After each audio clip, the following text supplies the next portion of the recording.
Тройка вкусных блюд с сыром. Рецепты простые и нехлопотные, то, что нужно для сытного перекуса или взять с собой. Если интересно, продолжайте смотреть.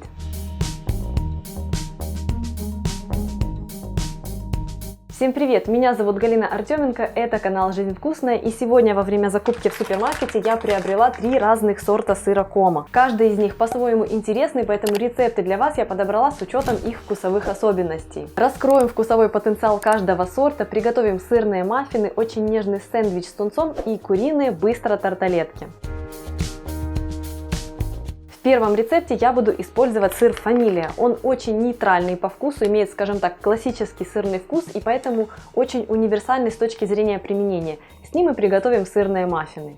Возьмите 160 граммов муки. У меня цельнозерновая, но можно использовать и белую. 2 чайные ложки разрыхлителя, 1 чайную ложку соли, 1 чайную ложку сахара и 1 чайную ложку паприки. 180 граммов кефира или питьевого йогурта, 1 яйцо, 100 граммов растительного масла. Я взяла 50 на 50 рафинированное и оливковое. Также потребуется 185 граммов сыра в качестве главной добавки. Сперва подготовьте сухие ингредиенты. В муку всыпьте разрыхлитель, соль, сахар и паприку. Перемешайте смесь, чтобы она стала однородной. Разрыхлитель так распределится и будет поднимать тесто равномерно. Если вы не любите паприку, вы можете заменить ее своей любимой специей или не использовать сильные специи вовсе, ограничившись солью и сахаром. Теперь подготовьте влажные ингредиенты. Смешайте растительное масло с кефиром и яйцом. Перемешайте. Очень удобно использовать для приготовления маффинов слегка подгулявший кефир или йогурт. Полезная утилизация, так сказать. Для влажной смеси достаточно ручного перемешивания при помощи венчика или даже вилки. Не нужно специально включать блендер, миксер, лишнюю технику в общем. Теперь подготовьте добавку. Все очень просто. Нужно только нарезать сыр кубиками размером около 1 см. В принципе, можно сыр и натереть, но в случае с кубиками вы получите большие заметные сырные очаги в готовых маффинах, когда как при натирании сыр объединится с тестом. Но если вы хотите добиться именно такого эффекта, смело используйте терку. Теперь дело за малым. К жидким ингредиентам всыпьте сухие и перемешайте тесто. Не стоит вымешивать тесто слишком долго. Достаточно перемешать его до той степени, когда нет сухих комков муки. Отправляйте в тесто сыр. Как видите, его будет много. Привет всем обожателям сыра. Перемешайте тесто, чтобы кубики распределились равномерно. Разложите тесто по форме для выпечки маффина. Если у вас нет бумажных капсул, лучше смазать предварительно форму небольшим количеством растительного масла, чтобы маффины наверняка выскочили из формочек. Или же используйте силиконовые формы. Отправляйте форму в духовку, разогретую до 220 градусов, и выпекайте маффины с сыром в течение 22-24 минут. Корректируйте время выпечки под свою духовку. Готовые маффины должны быть равномерно румяными с аппетитно растекшимся сыром, а само тесто должно быть хорошо пропеченным. Список ингредиентов доступен сейчас на экране и в описании к видео. Мне нравится сыр этой марки. Он доступен во многих магазинах и его удобно покупать на каждый день. Удобно хранить, упаковка плотно закрывается и сыр остается свежим до последнего съеденного кусочка. Не нужно мудровать с пищевой пленкой, которая иногда соскакивает и сыр коварно подсыхает. С комовским сыром такого не случится.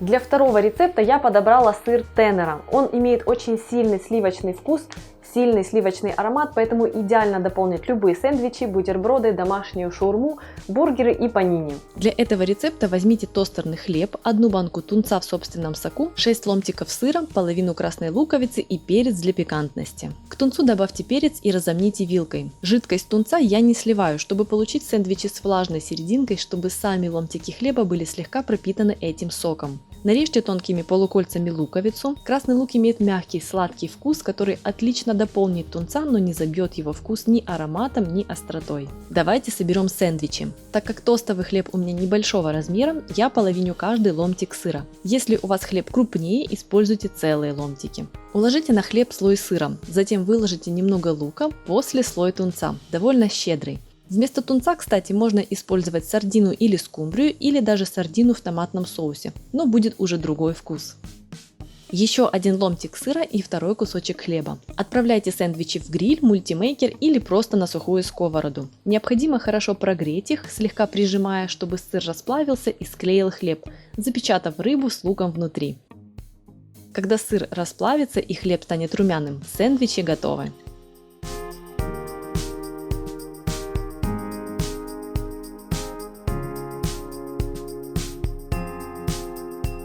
Для третьего рецепта я подобрала сыр ореховый. Это мой любимый сыр от Кома, я покупаю его чаще остальных, он очень яркий по вкусу. Возьмите 12 ломтиков тостового или любого мягкого хлеба. Для начинки потребуется 400 граммов куриного филе, 3-4 стебля зеленого лука, 150 мл молока, 2 яйца и соль, перец по вкусу. Также потребуется 200 граммов сыра для верхушки. Куриное филе необходимо измельчить. Я буду делать это при помощи своего комбайна, и чтобы облегчить ему работу, нарезаю мясо небольшими ломтиками, удаляя все лишнее по пути.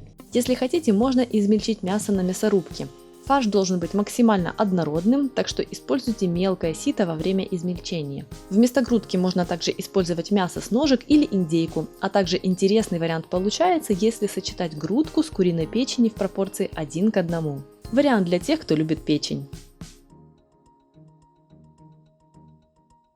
Отправляйте нарезанное мясо в комбайн. Посолите и поперчите мясо по своему вкусу. Я использую половину чайной ложки соли, а перца на глаз и по настроению. Отправляйте в чашу комбайна яйца. Измельчите мясо до максимально однородного состояния. Фарш получается довольно густым. Теперь пришло время ввести в него молоко. Вы можете влить все за раз, но лучше вводить его небольшими порциями или постепенно, как это делаю я.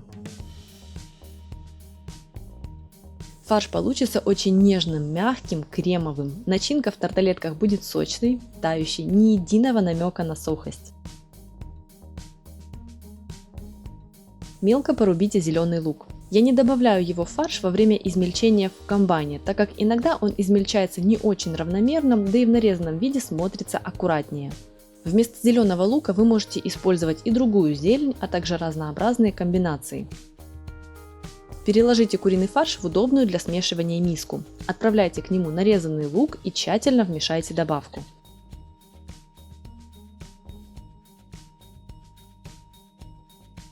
Теперь осталось подготовить основу. Для этого формочкой для печенья вырежьте кружочки из хлеба, избавившись таким образом от плотных корочек. Их не выбрасывайте, высушите, измельчите и используйте как панировочные сухари. Если у вас нет подходящей формочки, просто срежьте корки ножом.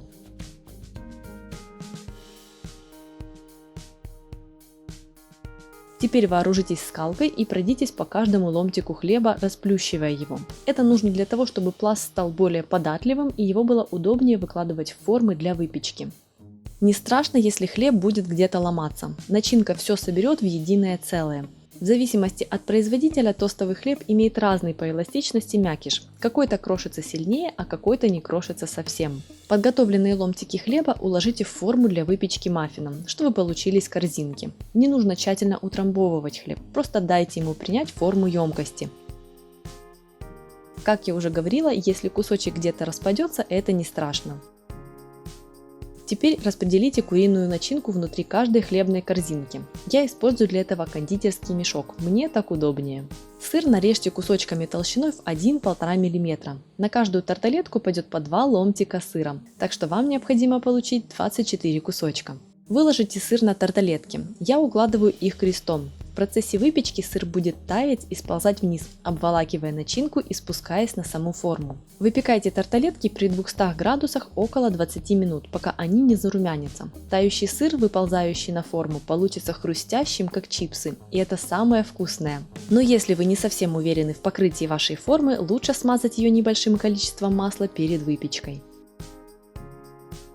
Спасибо, что посмотрели мое видео, надеюсь, оно было полезным для вас, надеюсь, оно вам понравилось. Если так, ставьте лайк, это сохранит подборку рецептов для вас на будущее. Также подписывайтесь на мой канал, нажимайте на колокольчик, чтобы получать уведомления о выходе новых видео. Меня зовут Галина Артеменко, и это канал «Жизнь вкусная».